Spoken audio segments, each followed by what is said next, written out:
நண்பர்களா சகோதரிகளா உற்சாக வணக்கங்கள். இப்போ நம்ம எங்கே வந்திருக்கோம்னா மீட் மார்க்கெட் வந்திருக்கோம். மீட் மார்க்கெட்டு பீஸ் மார்க்கெட்டுக்கு, இறைச்சி மார்க்கெட்டு, மீன் மார்க்கெட்டுக்கு எங்கே வந்திருக்கோம்? முஷரப் மஹால், அபுதாபி. எப்படி வச்சுருக்காங்க பாருங்கள், இழைச்சி வச்சுருக்காங்க. நம்ம தூங்குறதுக்கு நம்ம பாயில் பெட்லாம் போட விடாங்க, அழகாக ஒரு சும்மா ஒரு தலவாணி இருந்தால் போதுங்க, தலைக்கு வச்சுக்கிறது ஏதாவது வச்சுக்கிட்டு படுத்துட்டா நல்லா தூங்குறாங்க, நல்லா உறங்க அப்படி இருக்குங்க. எப்படி வச்சுருக்காங்க, இழைச்சி வச்சுருக்காங்க பாருங்க. மீட்டு இறைச்சி மார்க்கெட்டு சொல்ல முடியுமா? எப்படி இருக்குது பாருங்கள். இறைச்சி மார்க்கெட்டு சொல்ல முடியுமா? மட்டன் மார்க்கெட்டு எப்படி இருக்குது பாருங்கள், இழைச்சி வச்சுருக்காங்க. நம்ம அரபாபு வீட்டில், முதலாளி வீட்டில் மட்டன் வாங்கிட்டு சொன்னாங்க, பீஃப் வாங்கிட்டு சொன்னாங்க. சரி பீஃப் வாங்கலான்னு போனோங்க. அங்கே போனால் கிலோ 720 கிராம் சொல்கிறாங்கங்க. 775 கிராம்னா நம்ம ஊர் காசுக்கு 20,000 ரூபா நெருங்கி வச்சுங்க, 18,000 ரூபா கிட்ட வந்துருச்சுங்க.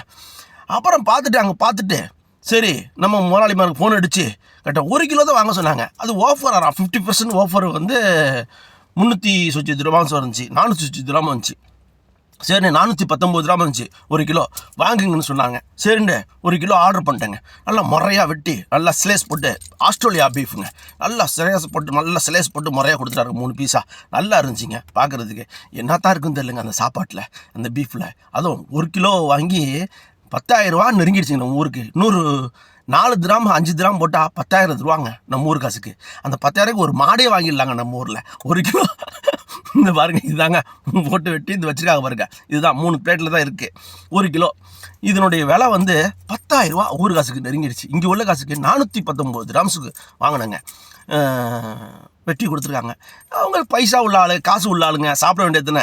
விலைவாசி வந்து நம்ம காசை பார்ப்போம், இந்தியா காசை பார்ப்போம். அவங்களுக்கு வந்து பெரிய காசு கிடையாதுல்ல, 400 ரூபா. நம்ம நாட்டில் 400 ரூபாங்கிறப்ப நம்ம சின்ன காசு தானே. அதேமாதிரி இவங்க ஊரில் இவங்களுக்குள்ள காசு 400 கிராம்ஸ் சின்ன காசு தான். அதனால் அது ஒன்றும் காசை பெருசாக நினைக்க மாட்டாங்க. அப்புறம் எல்லாம் வெட்டி வாங்கிட்டு கிளம்பியாச்சுங்க. இப்படி கொடுப்போண்டு இப்படி கிளம்பி பேக் பண்ணி முறையாக பேக் பண்ணி ஐஸ்லாம் உள்ளே வச்சு கொடுத்தாங்க. அது வீடியோ எடுக்க முடியல, கொடுத்துட்டு வாங்கிட்டு வந்தாச்சுங்க.